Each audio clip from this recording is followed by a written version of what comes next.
Well, hello, class. I hope you're doing well today. It's at my house. It's Wednesday afternoon, April Fool's Day, but I don't think anybody's in any mood for any April Fool jokes, so we'll just get started.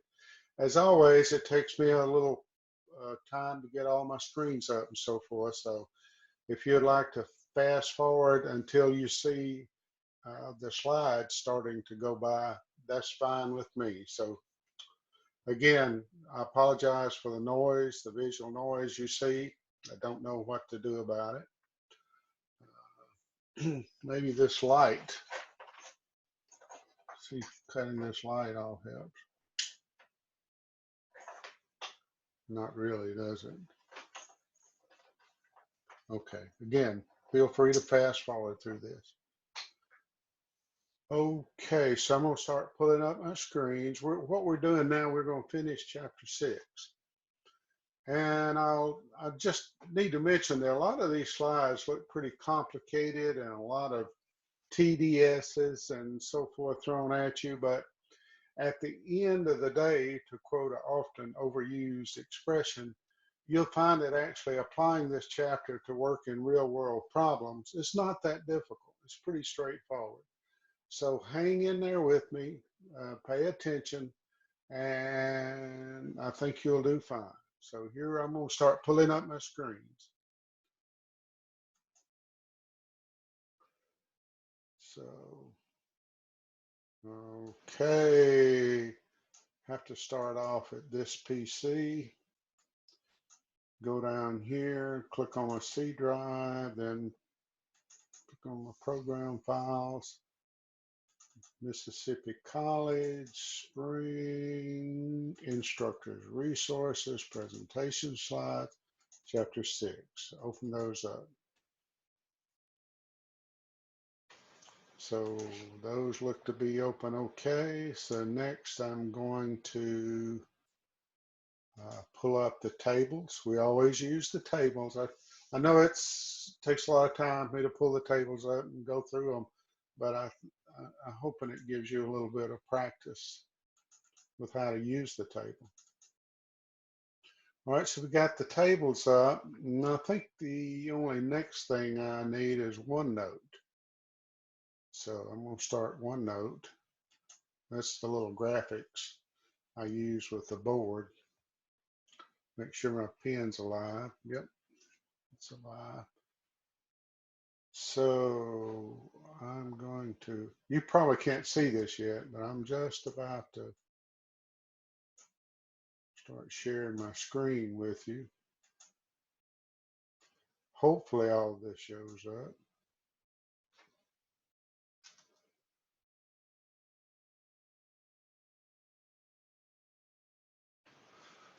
Okay.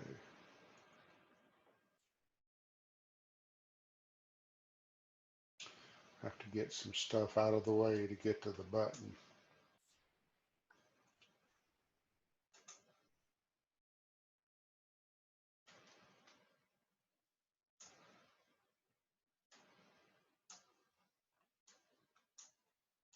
Hold on. Fast forward if you feel free to fast forward.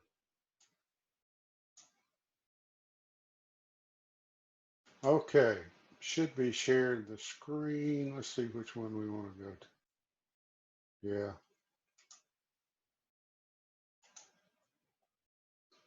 All right. Let's see what we got here. We got that. We got that. I think you can see all of that. All right. So I think we're ready to go. Let me move down here, move my mug to the bottom. I don't remember if I told you, but you may hear a dog bark. My golden retriever, Chase, he thinks he has to bark at everybody that passes by. And with the sort of the shelter in place situation that's going on, a lot of people out in their neighborhood walking to get out of the house, and he barks at everyone. So, okay, let's go and see where we got to last time. I think it's somewhere around here. Now we're going to talk about control volumes, what we used to call open systems back in my day. And again, a lot of fancy looking equations, but when all said and done, apply them is pretty straightforward. So start off here with slide number 24. We've got 50 to do, so let's get started. We're going to talk about an entropy rate balance for control volumes. And just like mass and energy, entropy can be transferred in and out of a control volume by the streams of matter. So when mass flows in, mass flows out, it has entropy. Since this is a principal difference between closed and open systems, the control volume form can be obtained by modifying the closed system form to account for such entropy transfer across the borders. The result is this equation, which says the change in entropy with time in the control volume is equal to the sum of the heat transfers over the temperature of each heat transfer plus the sum of the mass coming in times the entropy of that mass coming in, which we can look up in tables. Entropy we'll look up in tables, minus the sum of the mass exiting times the entropy exiting plus sigma, the control valve. That's the rate of entropy production. So for a steady state analysis, which is what we're dealing with, and this ds, the change in the entropy inside the control volume with time, goes away. It goes to zero. So we're left with this equation right here. Looks very similar to our first law equation. It is, and this is what we call our second law equation of all things. Now, a lot of the problems we're going to be working with just concern one inlet and one outlet. So that fancy equation for control volume at steady state with one inlet and one outlet boils down to equation 637. Pretty simple equation.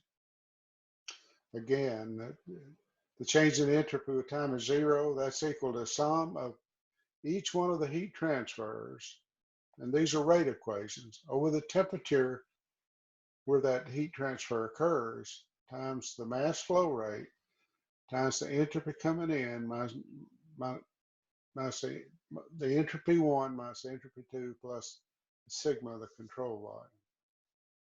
So let's work a problem. Little simple problem here. Water vapor enters a valve at 0.7 bar and 280 degrees and exits at 0.35 bar. If the water vapor undergoes a throttling process, and you remember a throttling process, there is no heat transfer, there's no work, it's a constant entropy process, H2 equal H1. These are used in air conditioning circuits, refrigeration circuits. We'll see that. If the water vapor undergoes a throttling process, determine the rate of entropy production within the valve in kilojoules K per kilogram of water vapor flowing. What is the source of entropy production in this case? So let's look up. So we're going to use this equation. Since there's no heat transfer, this term goes to zero. So we're left with this equation. So 0 equal M times S1 minus S2. Or sigma, the control volume, meaning the growth in entropy, putting it on the other side of the equation, is equal to M S2 minus S1. All right, let's get a little practice with the tables. Let's look up the entropy S1 at 0.7 bar and 280 degrees. That's going to probably be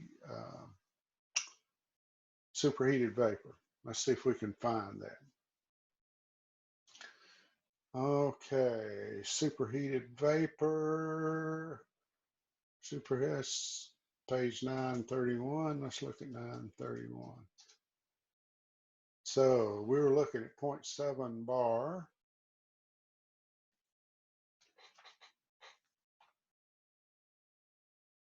Oops, 0.7 bar. There we are right there. And gosh, I forgot what the temperature was. 280. So 280 and 0.7 bar.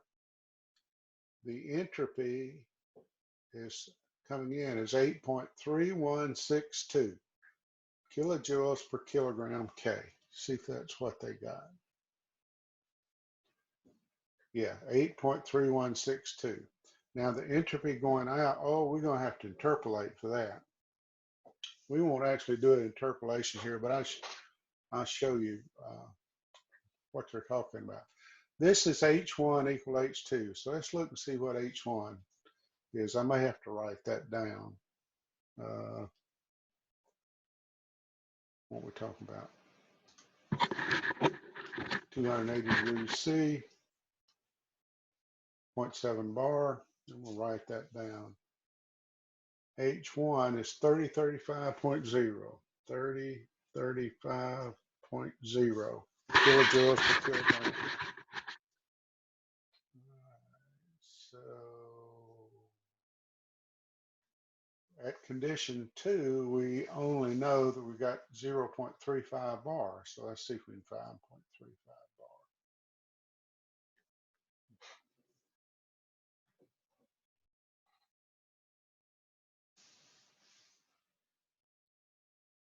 My wife's outside cleaning the window. Excuse me a second. I got something in my hair. Maybe a bug in my bonnet. All right, 0.35 bar. And we look, hold on a second.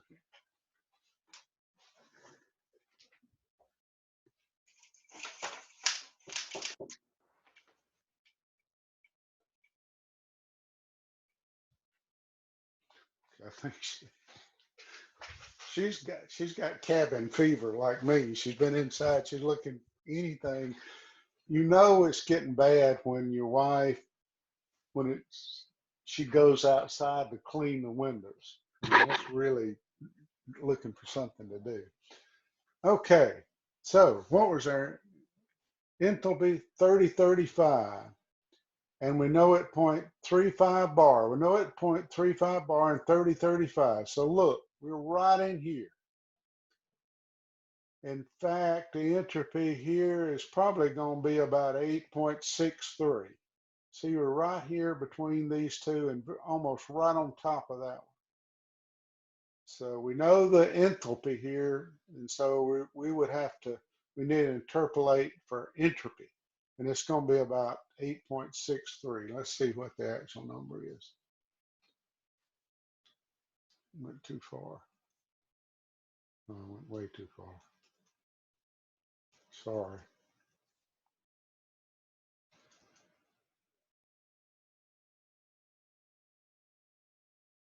All right, here we are. 8.3162 and 8. So 8.3162. So there's the two entropes. H1 equal, there it is. S2 is 8.6295. Let's see if that 3035, 8.62. So we're right in here, just slightly below. So that looks right. And so we have both S1 and S2. We can just plug in the equation and we get the entropy is increasing. It's an increase of 0.3133 kilojoules kilogram K. All right, then it said, we know that irreversibilities tend to make the entropy increase. And what kind of in irreversibilities we're talking about? In this case, we're talking about the unrestrained expansion of a working fluid from a high pressure to low pressure.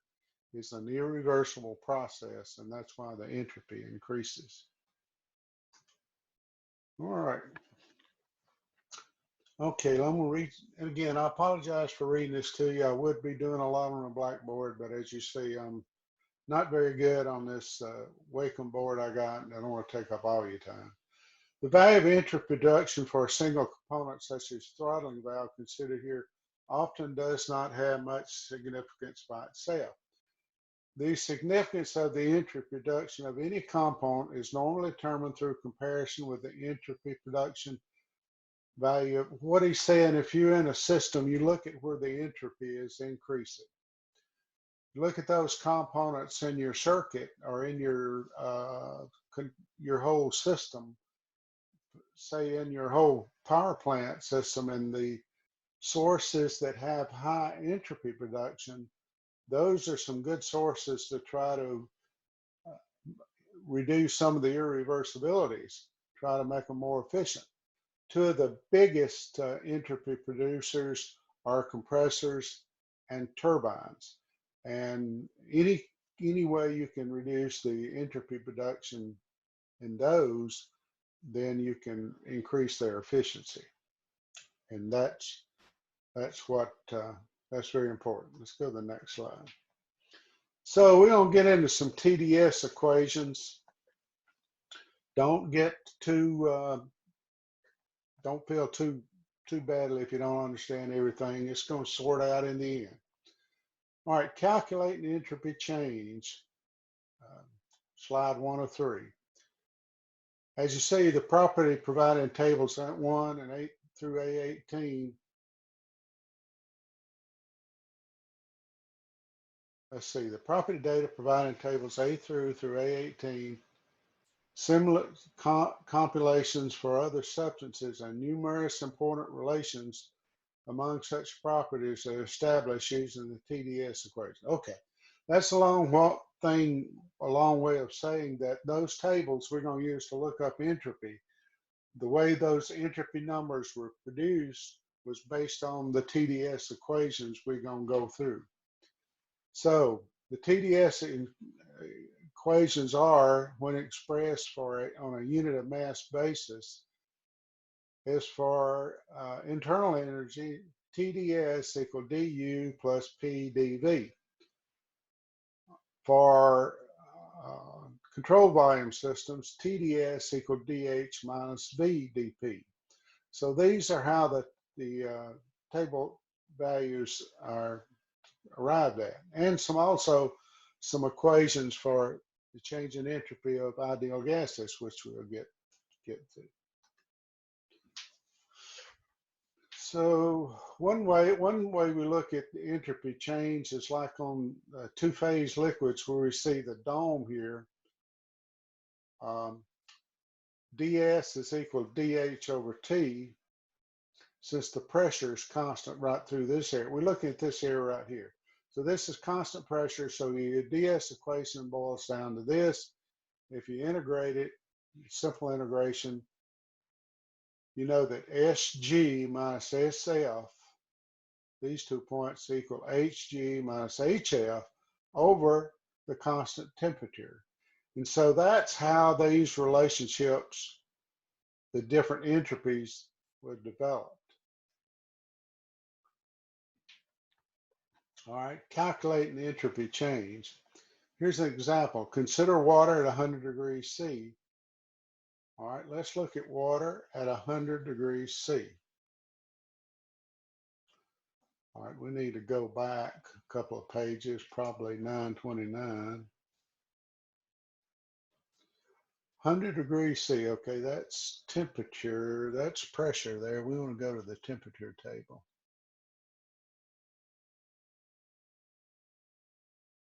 Probably going the wrong way. Yep. Oh, it's painful, isn't it? I know.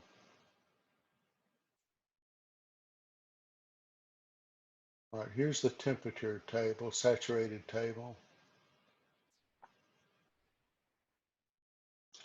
All right, there's 100 degrees C right there.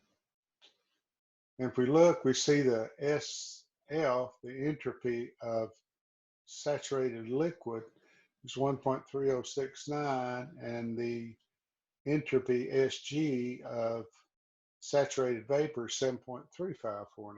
That should be what he's got.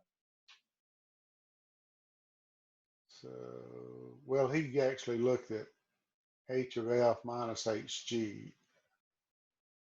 Okay. Now that's entropy. Oh, okay. Oh, and he had to use K. So he got S of F minus F of G is 6.049 kilogram per kilojoule K, which agrees from table A2. So here's what he did. dH over T, all right? dH he got was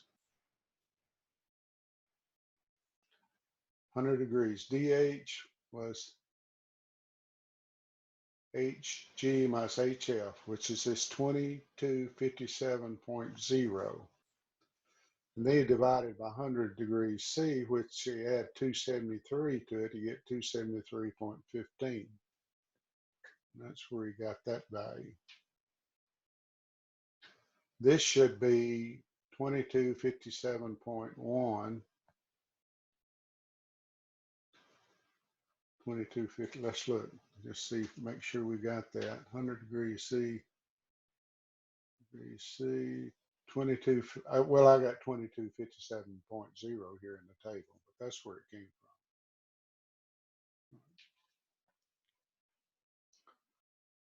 So as he said, that agrees with table A2. Don't worry if you didn't follow me. I was pretty confusing there.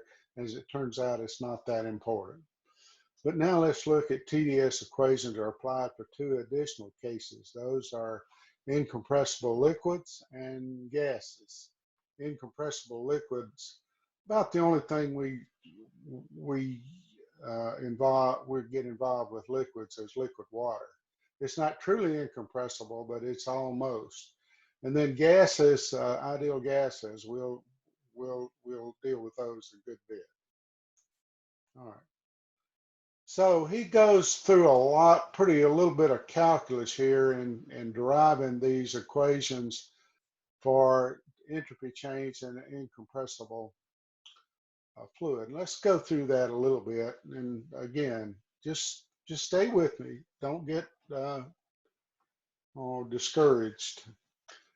The incompressible substance model assumes that the specific volume is constant, and that's same as saying they're constant density or incompressible, which is very close to being true. And specific internal energy depends solely on temperature. And so thus DSUT equal a constant with constant of T times dt. C is the specific heat. If you substitute those relations in the equation 610 from the preceding page, 610a, this equation, TDS equal du plus PdV, and you're able to integrate the thing, you get, now this specific heat, he's got C of T, like it is a variable or a function of T. It is, but it's a very, very light function. Very little change with T, but some change. That's why he rationalized you could take it out of the integral sign. And so now you just have the constant, well, he calls this integral C of C, okay. So he says it's almost a constant, so, and it is. So he pulls it out of his integral. The integral from T1 to T2, that's where we're looking for the change in entropy from state at T1 to state at T2 of a incompressible liquid. And so the final result is the equation 613 as a change in entropy from state 1 to state 2. This is specific entropy now. It's equal to the specific heat, which you can look up in tables, times the natural log of the absolute temperature range. So we go to T1 to T2 in an incompressible fluid. C is practically constant, specific heat, so we can calculate the change in entropy from this equation. So that's a pretty important equation. Let's see. We'll move this down a little bit. try anyway. All right, here we go. I should use this annotation some more. There's my dog barking. So that's the equation there. All right. Let's see, undo. Okay. So that's a pretty important equation.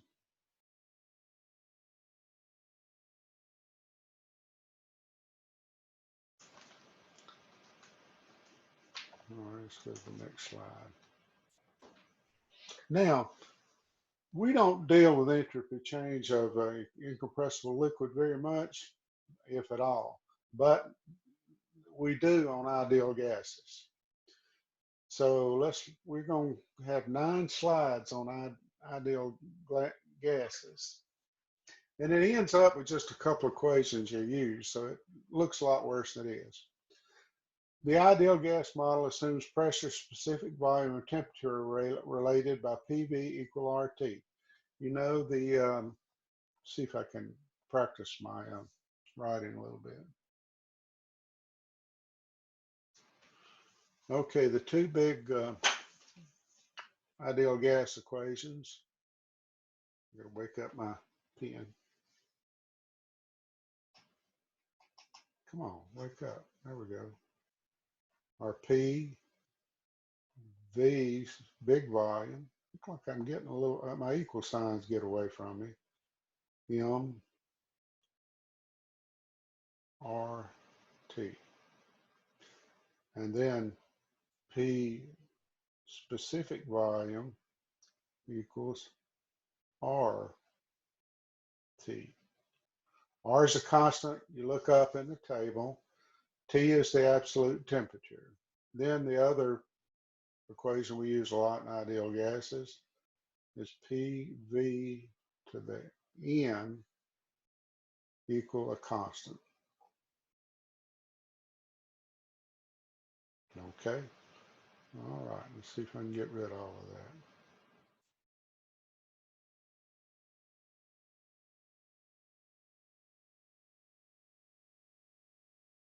I didn't encapsulate it all, so it's not going to do.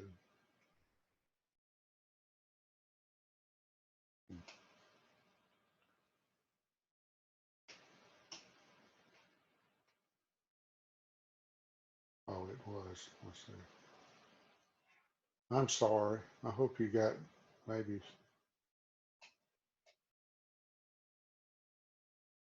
Okay, finally got it. I didn't get that done.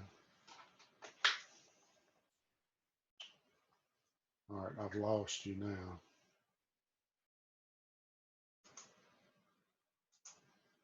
Now I got you back. I hope.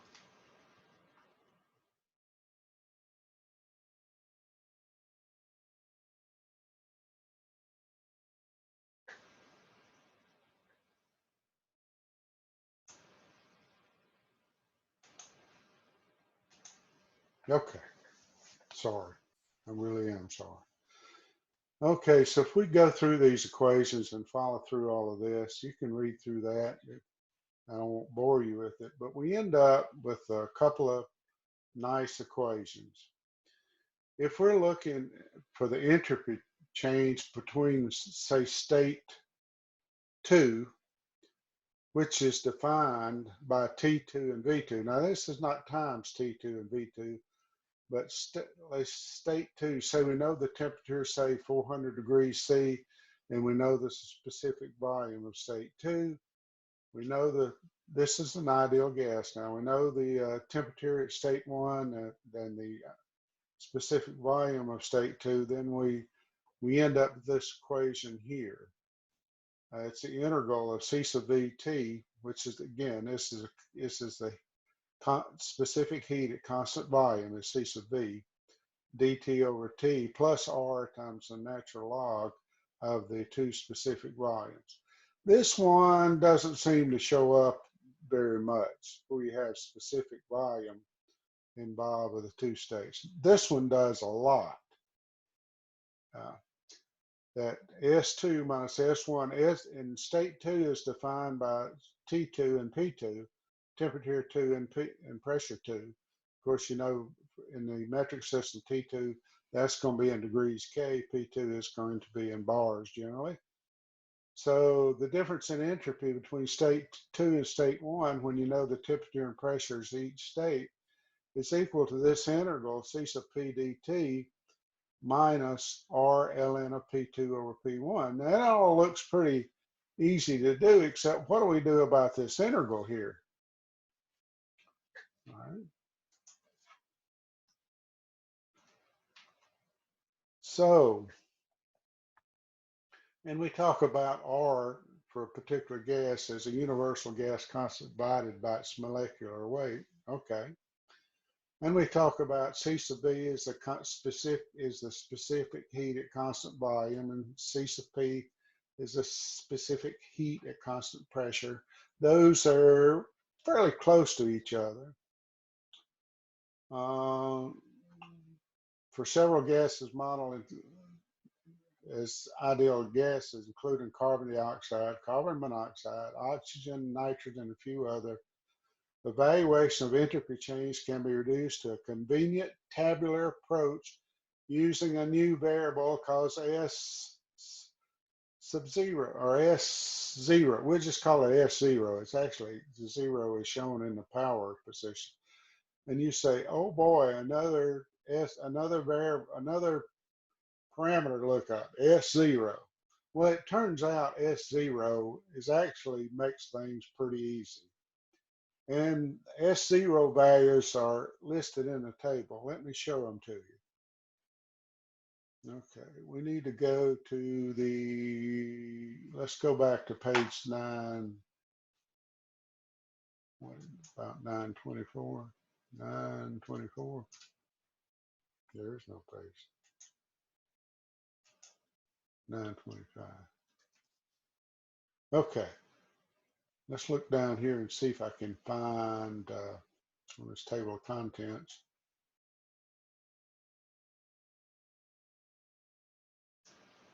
Properties of air, 963. So let's go to 963. We use this table a lot. All right.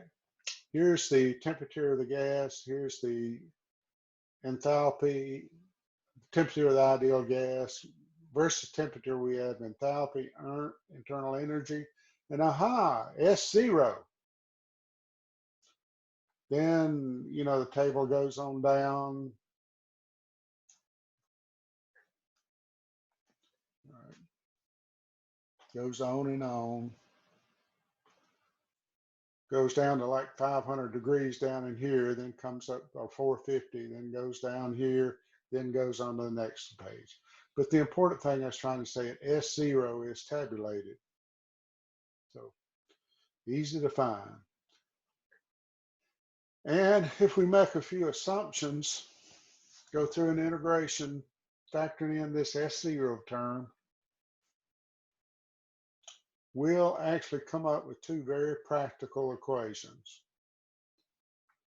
That the change in entropy from state 2 defined by T2, P2. When I say defined, that means we know T2, we know P2, and we can look up everything we want to know about that state. But actually, let's look it up at that table we just looked at. And S1 is defined by T1 and P1. So then we can come with an equation that S2 minus S1 is equal to S0 looked up at T2 minus S0 looked up at T1 minus R, which is a universal gas constant, times the natural log of P2 over P1. We know P2, we know P1, we can calculate, we look this up a table, look S0's up in the table, so we can easily find the change in entropy of an ideal gas if we know T2, P2, P1, P1. You can see that's going to be useful. And as he talks about down here, these values are in the table. They're in the metric tables and also the English tables. If we go to the English tables, let me get this down here. That's probably around, I think I remember that page, 1013. All right, there's the English tables. You see they're just in degrees R, but here's the H, here's the U, here's the S0. Now, we haven't used this very much. So that goes down to like 920 degrees, and then it picks up back up here, the other half of the table at 940 degrees. But so they're in a table for you for your lookup pleasure. So we have an example here. Let's see if we can do this one. And I wish I could do it faster. All right. Example. Determine the change in specific entropy. That's specific entropy is kilojoules per kilogram K of air at ideal gas that undergoes a process from T1 is 300 K, P1 is 1 bar, to T2, which is 1420 K, and P2 is 5 bar. So he looks it up here, but let's look up. Here's the S, looks like this is S01 and S02. S01, let's look it up. Well, let's look up S02. 1420 and 5 bar. So we don't worry about the pressure looking up S0. All right, I'm back in the English, so let's go back. What was it, about 930 page?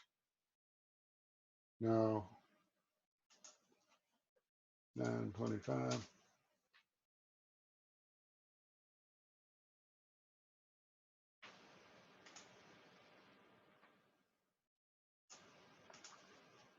right. I'm trying to, y'all help me remember that table. Properties of air, 963. So it's 963 and 1013. If I remember those, I can save us a lot of time. 963. All right. Now I forgot what the temperature was. Sorry. 1420. All right, so that's going to be down on the next page of data. 1420. There we go. S0 is 3.37901.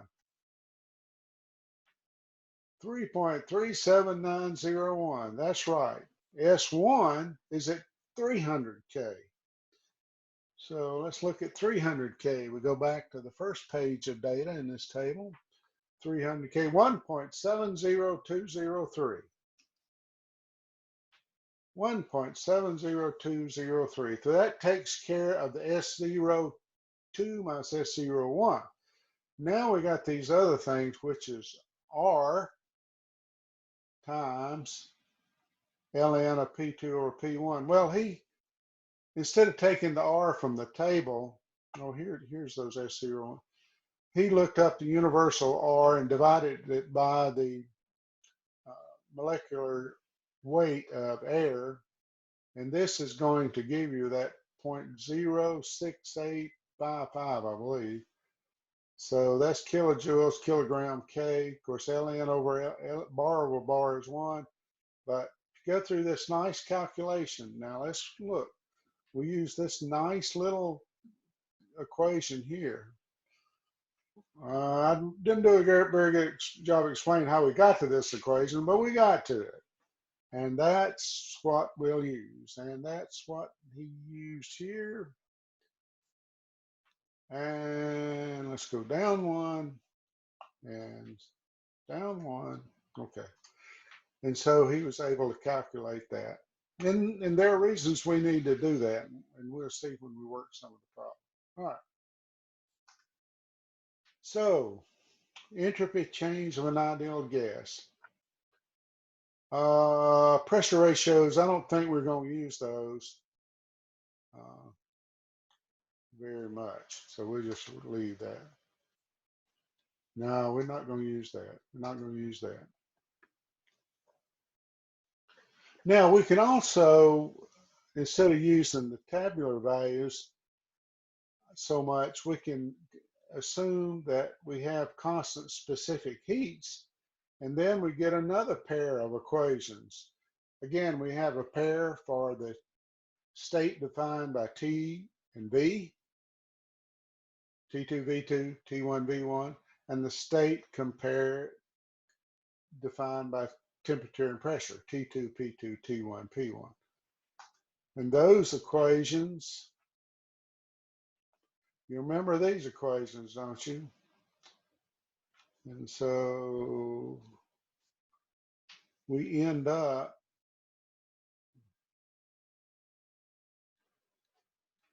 okay, here are the two equations we end up with. Again, C sub V is a mild function of these temperatures. So if you're going to use C sub V, it's better to look it up sort of right in the middle of these two temperatures. Same over here, the C sub P, that's constant. C sub V, specific heat at constant volume. C sub P, specific heat at constant temperature. And so you have two nice little equations. I don't think we're going to use these because the tabular values are just closer. So we'll use the S0 approach. Entropy change of a gas, let's see. Assuming constant specific heats. Let's see, was that a problem?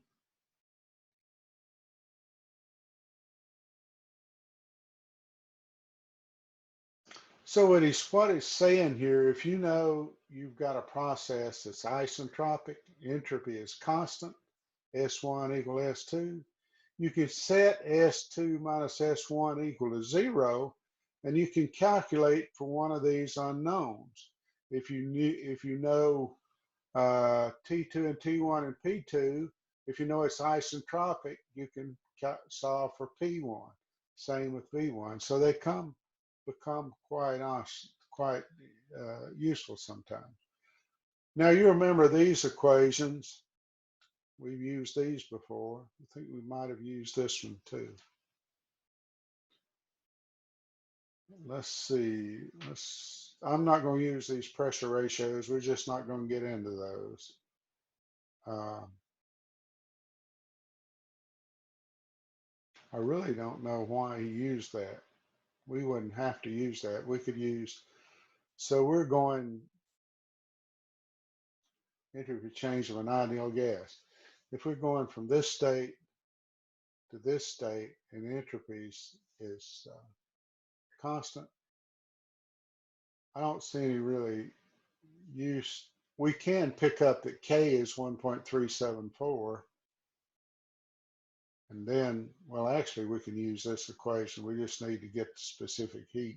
We have to look it up. So I don't think what he does here is really all that great.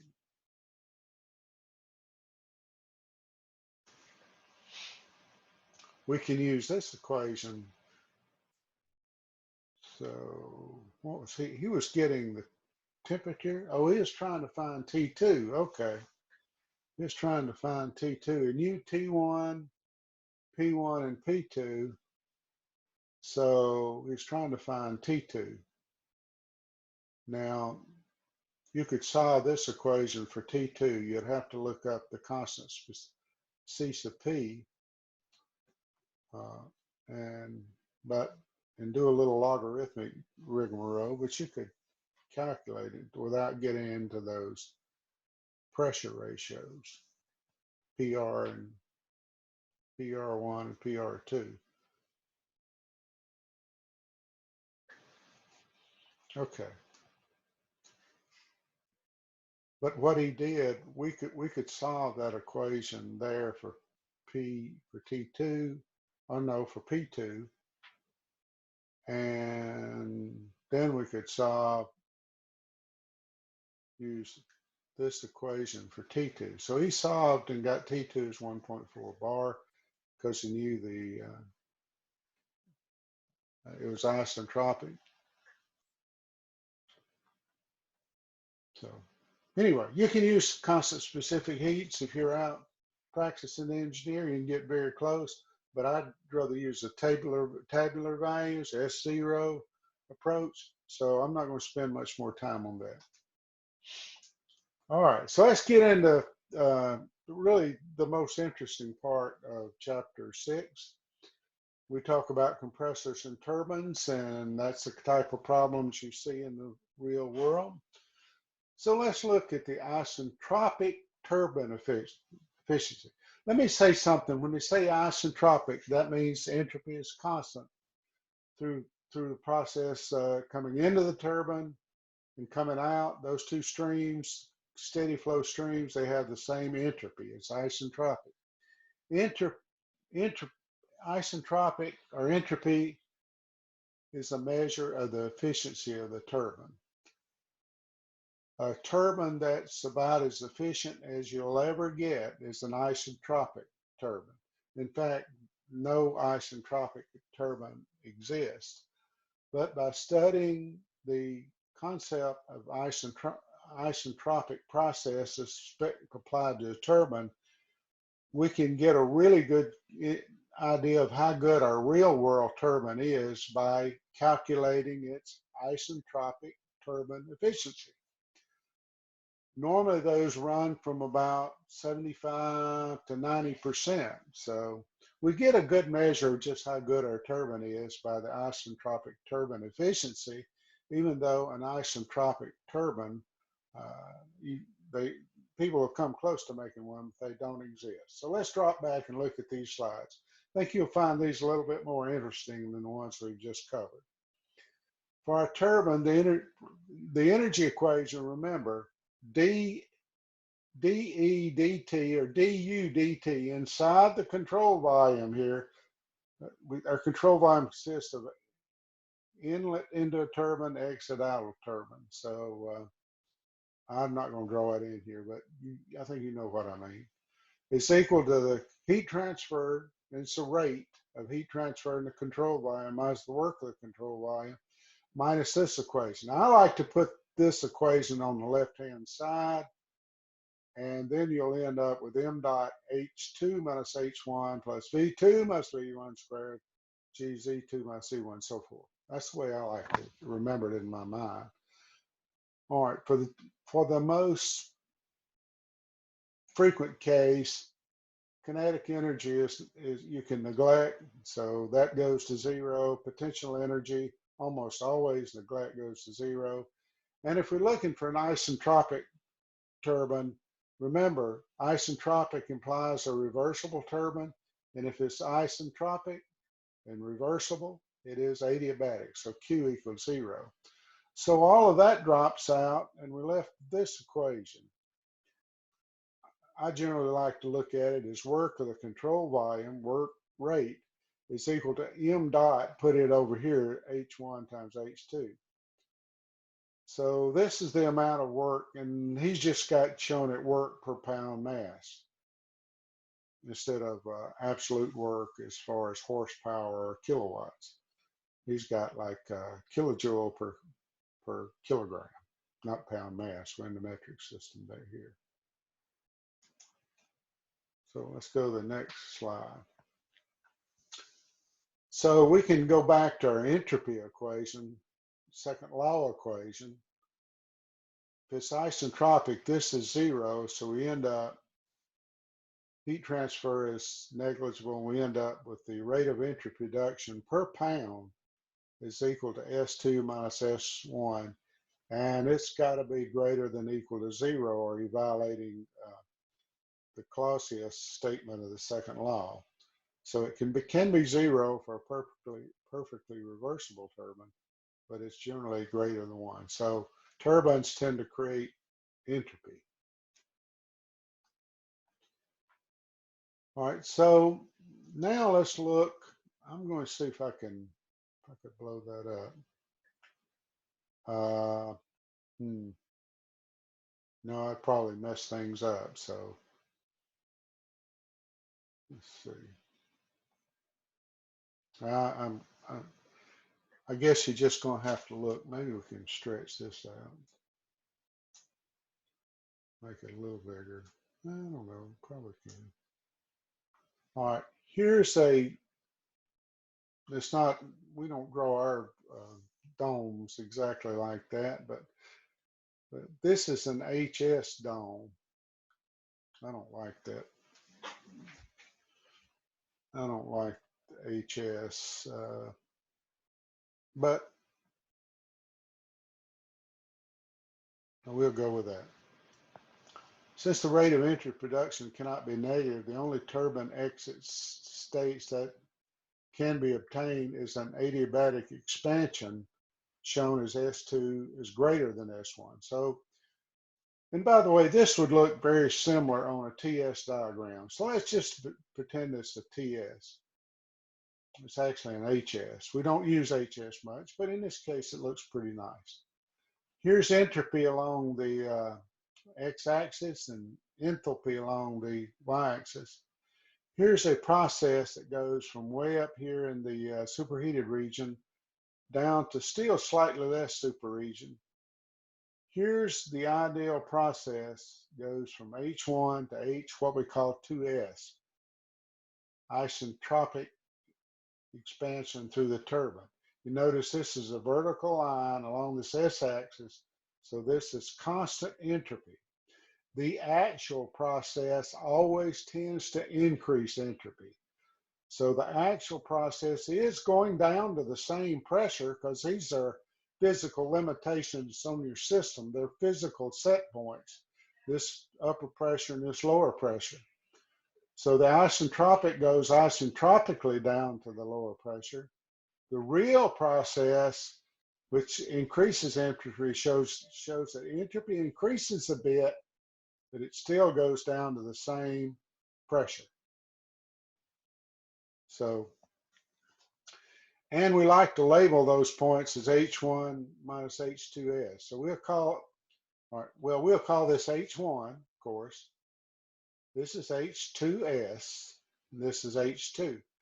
And what you'll notice here, this is work out. So we want as much work out as we can get. You'll notice that the H1 minus H2S, which is the work we get, portion of the work we get, we just need to multiply it by the mass flow rate. But that is the amount of work we get per pound. If we subtract H1 minus H2, we get kilojoules per kilogram. You'll notice that is longer than the actual H1 minus H2 because of the way the constant pressure curve. So what we're saying here, for a turbine, we never get as quite as much actual work out as we do isentropic work. But for a reversible adiabatic expansion, the amount of work is H1 minus H2S. For the real turbine, it's H1 minus H2. All right, we're still in the HS, but just so we can define something called isentropic turbine efficiency, and this is important. If we had isentropic, that's what we had before, the work of the control volume per pound mass, that's just simple H1 minus H2S. The S here means it's isentropic. That's the big, when we define efficiency, it's the ratio of actual work to theoretical work. Well, theoretical or isentropic work is going to be the bigger number in the turbine. Then this is the actual work per pound. And so the actual work would be H1 minus H2, not H2S. The theoretical or isentropic work is H1 minus H2S. So this is a very important equation. The isentropic efficiency of turbine is H1 minus H2, which is actual work you get out, divided by H1 minus H2S, which is the isentropic, or if you will, theoretical work you could get out of the turbine. Isentropic is the best you're going to ever get. In fact, you're not going to quite ever get there. So that's the denominator. So the numerator is H1 minus H2, how much work you get out. Very important equation, very simple, but very important. Isentropic turbine efficiency. So looks like we got a little problem to work. Okay, no problem, no problem. Sorry about all the problems. Let's look at this. This is a metric problem. So we got water vapor enters the turbine at 5 bar and 320 degrees C and exit at 1 bar. You notice that was the only thing we know about how to exit, just 1 bar. We don't know the temperature. Oh gosh, she's got the work developed. I hate that, but anyway, the work developed by the turbine is measured as 271 kilojoules per kilogram. So we don't know what the mass flow rate. So we're working on a per kilogram basis, which is fine. We can do that. I'd apply equation 646 to determine the isentropic turbine efficiency. Okay. So the isentropic turbine efficiency is equal to the actual work per pound over the isentropic work. So we're given the actual work of 271 kilograms per kilojoule. So we've got to find the isentropic work. Okay, now this is where interpolation is almost always required. All right, what is H1? We'll need to go and look up H1 and S1. Why? Because we know S2 is equal to S1. So the things we know about state 2 is P2 is 1 bar and S2 is equal to S1. So let's go see if we can find these values, get a little table practice. So we're in the saturated vapor table, so I think that's around 929. All right, there's pressure. What pressure were we given? Wish I could remember things. 5 bar and 320 degrees. Well, I can guarantee you that's going to be in the superheated zone. So let's go around there. So we're looking at 5 bar. So that's 1 bar, probably on the next page. 932. 5 bar, there we go. What's the temperature? 320. All right, so 5 bar, here's a little mini table. 320. There it is. So our H1 is 3105.6. Okay, great. But our S1 is 7.5308. I'm going to write that down where I won't have to go. 7.5308. So I've got all the information I need from S1, but I need H2S. What do I know about state 2? It's 1 bar. And it's 1 bar. It doesn't matter if it's isentropic or real. It's going to the same pressure of 1 bar. All right, let's go to 1 bar.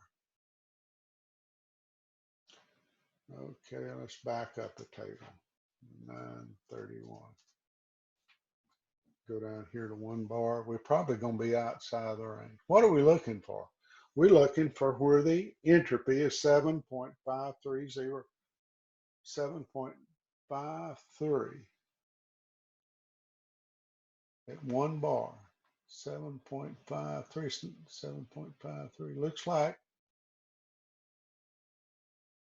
it's right here, 7.53.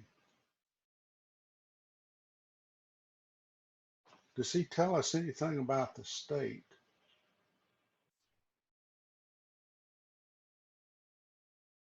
From table A4, 7.5308, table A4 at a pressure of 1 bar. 7.5308. Let's look at the saturated table. 1 bar.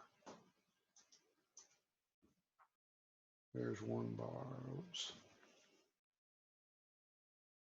There's 1 bar. 7.5. So we are still superheated. See, 1 bar, the entropy of saturated vapor is 7.35. That's not high enough. So we are in the saturated table. We are in the superheated region. So we go to our superheated tables. We look for our mini table with 1 bar. There it is. That's where I wrote. So we know our enthalpy at that. We're looking for enthalpy, but all we know is pressure is 1 bar and entropy is constant at 7.5308. This is really important. 7.5308 is right between here. So the enthalpy is between 27/16. So we're going to have to interpolate. So we have to interpolate. Our known value is 7.5308. 53, 12. It looks like it's about a third of the way through. So that's about 80. I suspect it to be about 2740. But you need to interpolate and get the right answer. The important thing is because you know S1 is S2, you know the entropy at state 2 is equal to state 1, which you know that value. You know the entropy at state 2. You know the pressure at state 2. We looked around at the saturated table and we found the entropy was outside of that table, so it has to be in the superheated table. We went and found our superheated mini table at 1 bar, and we see that entropy is 7.5303 is between here and here. So we got to interpolate. Now, I'm not going to interpolate with you online, but if we did, if we interpolated, we would get H2S now is 2743.0. So that's the important thing. That's what you're going to do time after time. You know that the process is isentropic, so you know S1 is S2. You know one other thing about S2, but you're going to have to interpolate for H2S.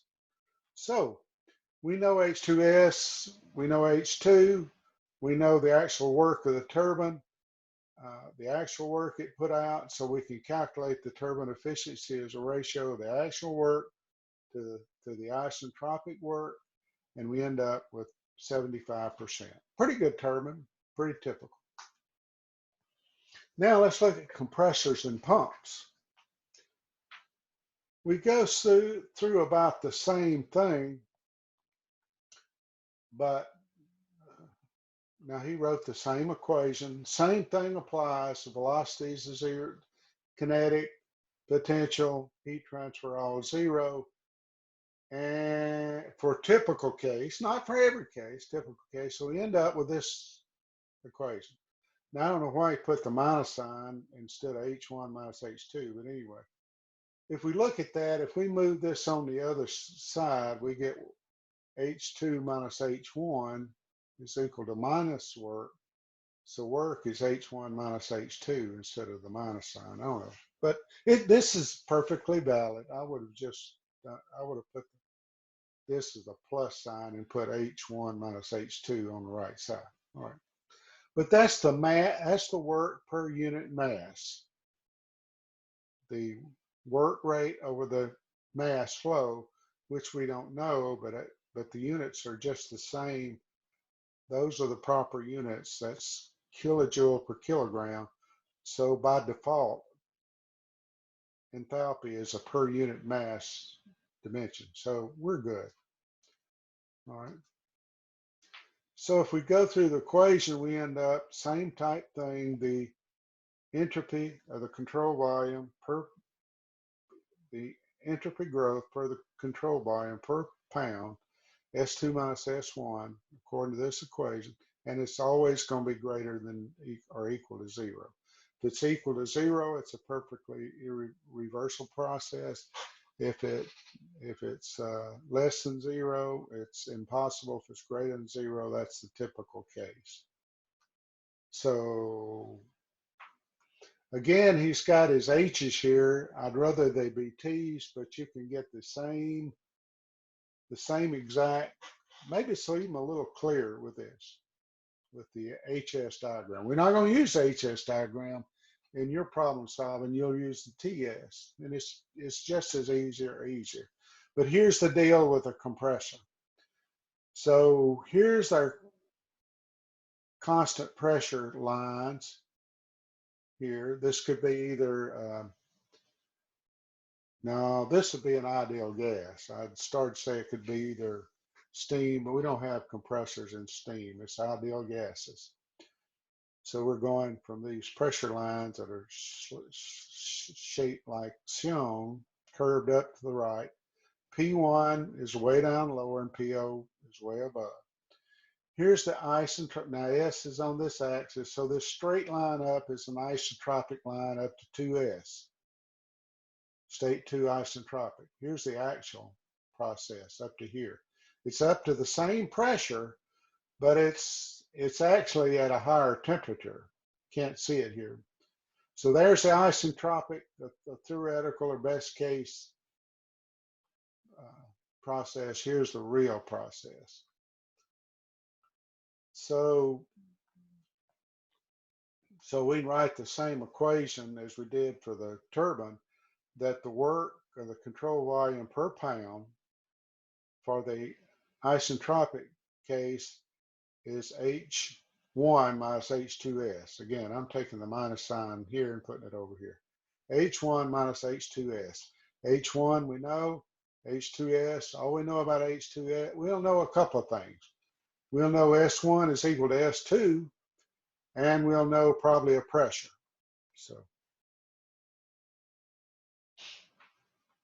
So now for an isentropic compressor, we go through the same type thing and get the efficiency. Now remember, for a compressor, we're putting in work.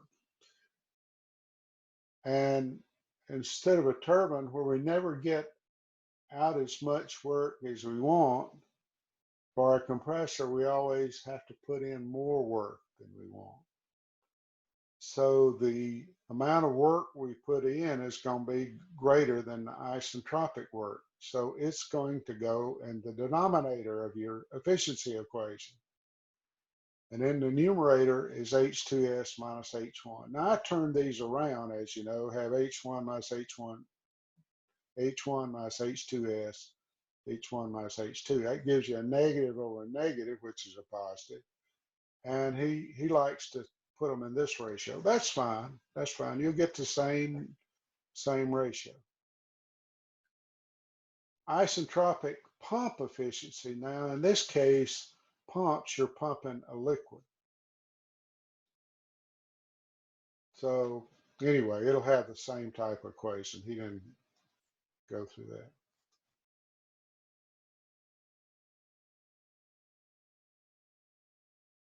Okay. So this is the last topic we'll talk about: heat transfer and work in internally reversible steady flow processes. All right, I'm gonna have to read some of this to you, I'm afraid. What he's showing here is just a process. Could be a turbine, he's got it shown as work out, so it's more likely a turbine. We've got mass flow going in and coming out, and we've got work coming out, and we're putting in heat transfer. It says consider one inlet, one exit control volume at steady state. Compressors, pumps, and other devices commonly encountered in engineering practice are included in this class of control volumes. They're always, so pumps, compressors, turbines. Compressors we get work out of. We never get as much as the isentropic work. Compressors we have to put work into. We always have to put more than the isentropic work.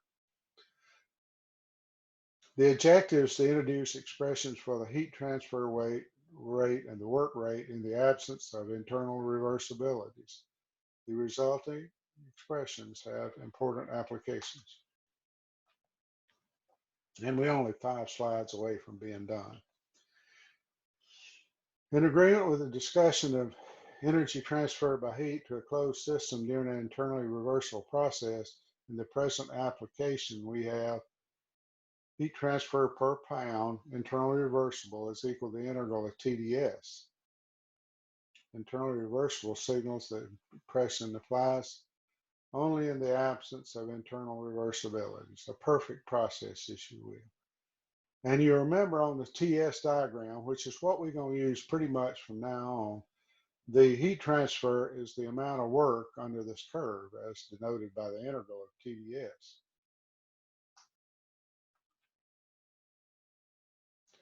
All right, if we neglect kinetic and potential energy here, we can get the equation we've gotten before,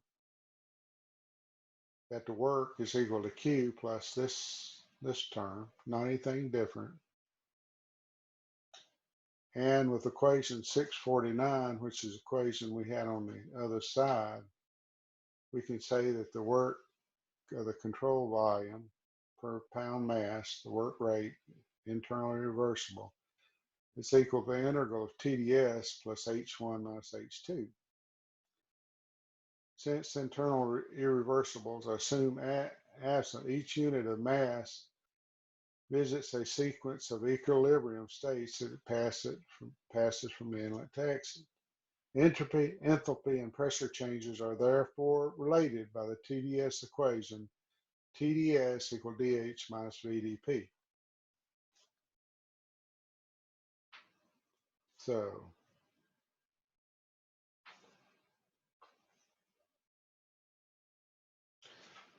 I'm trying to, He goes through all of this and he finds out in many applications for liquids, i.e. water in a turbine, in a power cycle, that the work per pound mass of internally reversible, this is all you need to remember. It's equal to the integral of VdP. Yes, it is.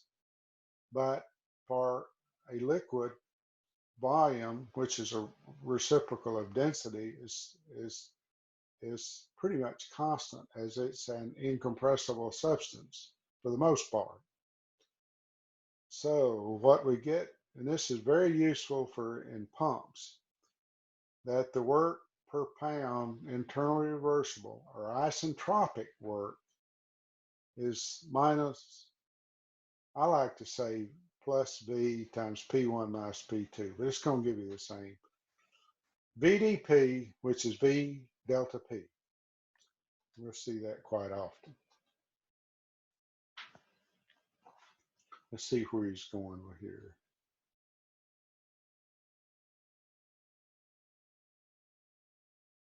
So we're about done. As shown by the figure, when the states visited by a unit mass passed in, so he's just saying that VdP is the area under the curve in this area. Yeah, that's true. So here's an example. A compressor operates at steady state with natural gas entering at P1V1. Gas undergoes a polytropic expansion with PV to the N equal 1, where, no, I'm sorry, PV to the N equals C, or equal to constant, where N equal 1. So PV equal constant and exit a higher pressure. Ignoring kinetic and potential energy effects, evaluate the work done for mass flowing. If internal irreversibilities were present, would the magnitude of the work per unit mass be less than, more, same? Okay. So let's see what he says.